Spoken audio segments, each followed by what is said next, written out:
Our lessons today bring to the foreground for us a Christian virtue that has honestly gotten a really bad rap over the centuries, humility. We are used to thinking of pride very differently than the way we heard it described in our first lesson in Sirach.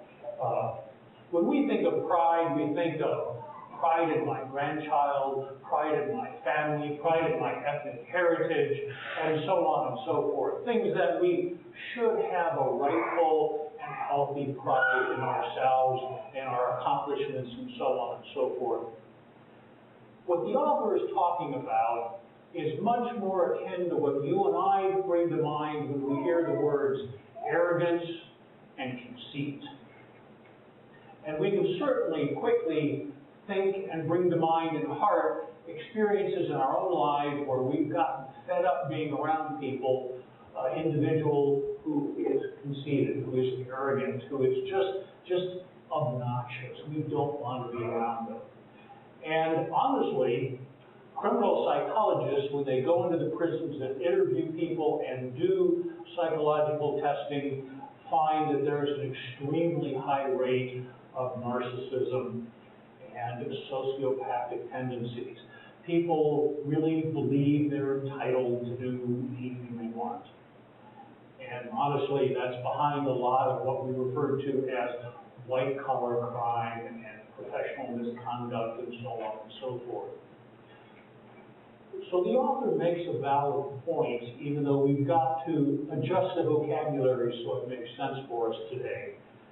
Arrogance, conceit, that overblown sense of entitlement really does underlie a lot of the sin and evil in our world. In our second lesson, the author is bringing the letter to the Hebrews to its conclusion and leaving his audience with a list of encouragements. One in particular, to remember to be hospitable, to welcome the traveler, the stranger. Now, this is a traditional Jewish virtue, and it, of course, goes all the way back to their time as desert nomadic people, where refusing hospitality to someone who arrives in your camp is essentially giving them a death sentence. So hospitality is a crucial virtue in this tradition. In the Christian context, at least one of the scholars that I've read over the years also talked about the practice that Christians, when they traveled around in this New Testament era, would generally try to connect with Christians in the next town and stay with them rather than the inns and the public houses, for the simple fact that in the day, the inns were notorious as centers of banditry and prostitution, and Christians wanted to keep some distance from that experience and stay with others of similar faith.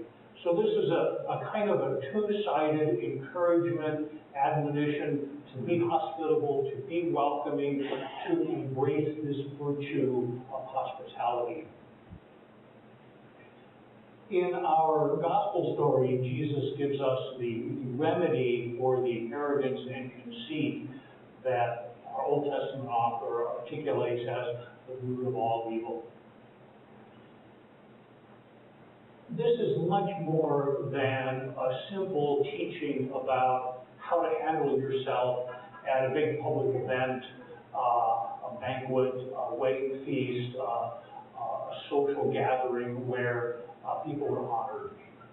It's not simply about a little political astuteness, that if I claim for myself a common low spot, I might get brought up and showed off. These are always symbols for the heavenly banquet, for the wedding feast in heaven, for that time when God gathers us all together. And the point, of course, is that the virtue God is looking for in his people, the ethic, is not about puffing myself up. It's not about that conceited self-promotion that's so offensive. It's not about trying to one-up others. It is about honesty and truth and the pursuit of virtue. Over the millennia, humility has gotten a really bad rap. In the late Middle Ages, early Renaissance, it was customary to romanticize the lives of the saints to an extreme and outrageous degree. And we will see and hear and read stories of various virtuous people and literally the way they abuse themselves to engender humility. That's not what it's about. And that's not what Jesus is driving at. And that's not what the depth of our spiritual tradition in Christians is about. We tend to use the word humility and humble and being a humble person today in different kinds of ways. In the core of ancient Christianity, what it's really about is self-honesty. I'm honest with myself about who I am and what I am. I'm honest before God about who I am and what I am. I come to see myself reflected in the eyes of God, that true nature of myself, blessed, loved, talented, accomplished, and flawed.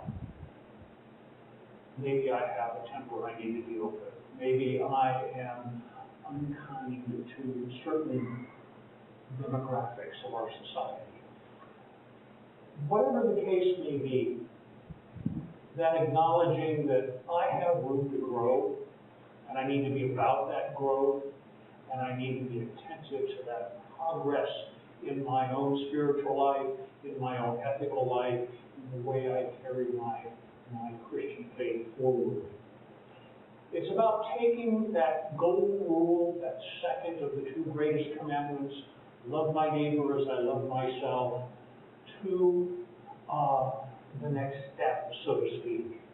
That I treat others the way I want to be treated, with the same dignity and respect and understanding. That I treat myself with dignity and respect and understanding. That I recognize that along with the things about me that are great, I've got my flaws. I've got my dark side, and I need to work on it. Humility is about that kind of honesty. That I'm not pretending to be something I'm not, and I'm not beating myself up and abusing myself. I stand before God as who I am, and I show it. My brothers and sisters, today, let us take that deep core of Christian humility to heart. Let us avoid our personal temptations to overblow ourselves.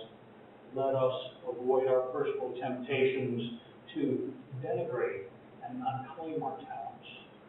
Let us embrace the calling to be fully the people that God has made us and calls us to be, to grow ever forward in our Christian